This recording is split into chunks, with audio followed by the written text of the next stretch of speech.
This is a video in clinical medicine from the New England Journal of Medicine.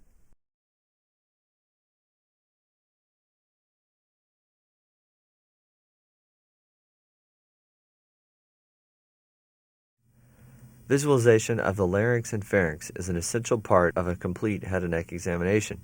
Although the location of these structures often precludes direct visualization, simple techniques can be used to evaluate these anatomic structures in the clinical setting. Indirect laryngoscopy can be performed with either a simple dental mirror or with a flexible fiber optic endoscope. These procedures can be performed on patients who are awake and cooperative and are usually well tolerated.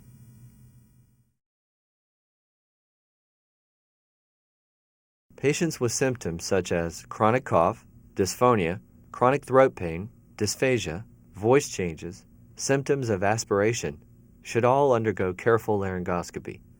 Patients who are at high risk for head and neck cancer, such as heavy smokers or alcohol users, may benefit from screening examinations. In particular, any patient with ear pain, hoarseness, or sore throat that lasts for longer than 2 weeks should have a complete laryngopharyngeal examination. Laryngoscopy is important for patients with a difficult airway and in the evaluation of patients with angioedema, epistaxis, cervicofacial trauma, stridor, and suspected foreign body ingestion. There are few, if any, contraindications to performing laryngoscopy with the fiber optic nasal laryngoscope.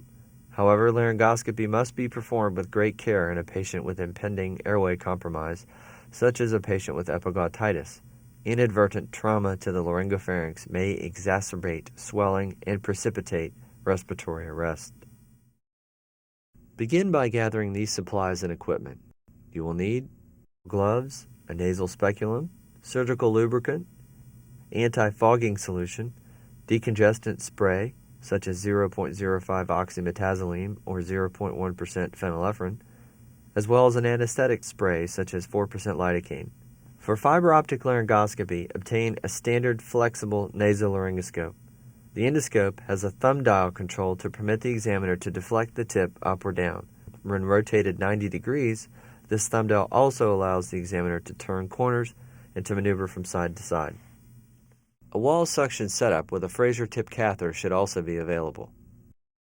For mirror laryngoscopy, you will need a curved dental mirror and an external light source. During laryngoscopy, the examiner should use protective eyewear to prevent exposure to bodily fluids in the event of a sudden sneeze or expectoration on the part of the patient. The patient should be seated opposite the examiner. Ask the patient to uncross his or her legs and lean gently forward. Ask the patient then to open the mouth widely and protrude the tongue. Warm the mirror to just above body temperature or coat the mirror with an anti-fogging solution. Next, gently grab the patient's anterior tongue with a sterile 4x4 cotton gauze pad. Ask the patient to take slow, deep breaths through the mouth. Pass the mirror into the patient's oropharynx without touching any mucosa, then slightly angle the mirror downwards. Visualize the mucosal surfaces of the oropharynx, larynx, and hypopharynx. Ask the patient to say E and observe the dynamic motion of the true vocal cords. With mirror laryngoscopy, the image is inverted. In other words, the right vocal cord appears on the left side of the examiner's view on the mirror, and vice versa. The anterior aspect of the larynx can be seen by asking the patients to say E in an even higher register. This fully visualizes the anterior commissure. The oropharyngeal vallecula and the piriform sinuses in the hypopharynx are also visualized and should be inspected for symmetry. Occasionally, patients may not tolerate this examination due to a prominent gag reflex, apprehension, or discomfort. In these instances, apply a mild topical anesthetic to the throat and reattempt the exam. However, sometimes the examination cannot be tolerated and flexible laryngoscopy should be performed.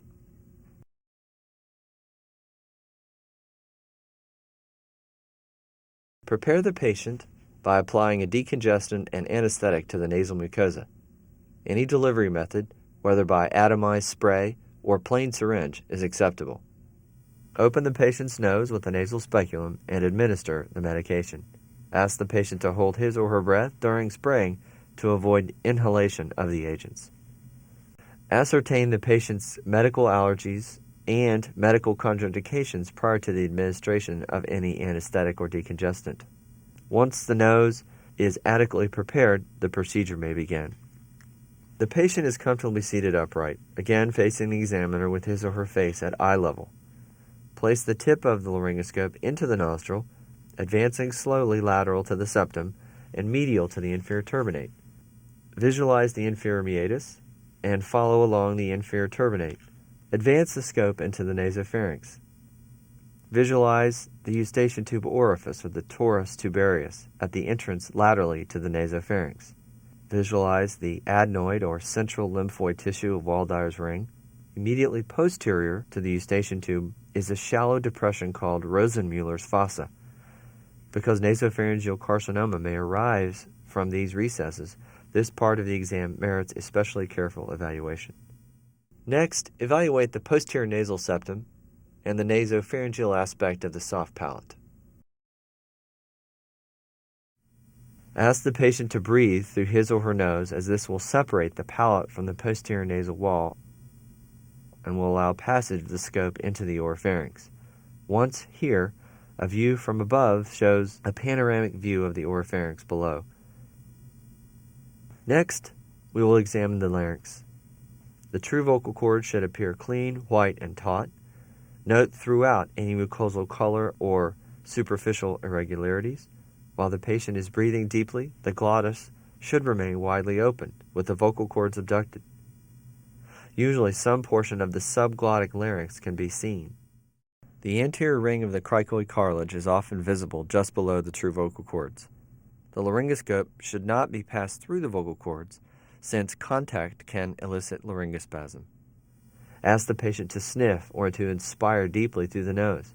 This causes maximal abduction of the cords, permitting optimal assessment of this important area. Ask the patient to say "ee" or "ah."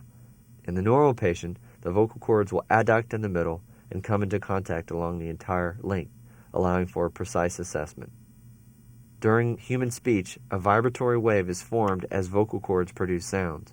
Stroboscopic illumination of the larynx can thus reveal subtle alterations of vocal fold vibration.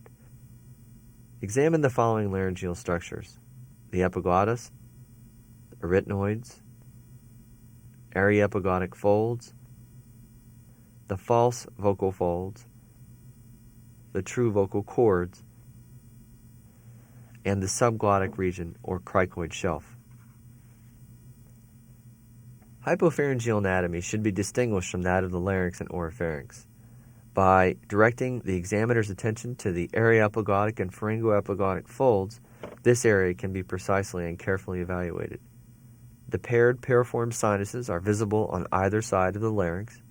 If the patient puffs out his or her cheeks and holds them, this will push the walls of the hypopharynx out to allow for an easier and more complete view. Rotate the head from one side, then to the other. For all portions of this exam, the endoscope is advanced as close to the tissue as possible without touching. Touching the tissue may elicit a prominent gag reflex. Flexible laryngoscopy permits only limited visualization of the subglottic larynx and cervical trachea.